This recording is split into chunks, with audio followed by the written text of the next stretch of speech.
Small brother Virendra पाजी देखिए संगम द्वार आ गया। अब चलता हूँ स्नान करने। आप इस यहाँ के क्राउड देखिए, इतना क्राउड कभी नहीं देखोगे इस मेले में।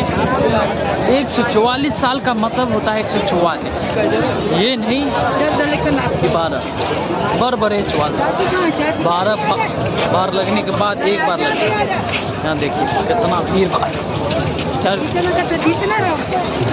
ये संगम द्वार, यहाँ से हम स्नान करने के लिए जाएंगे और स्नान का वीडियो डालेंगे।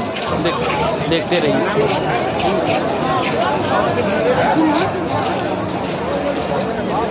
उस साइड से बाबा समझा रहा है, इस साइड से बाबा भोगदेव जा रहा है।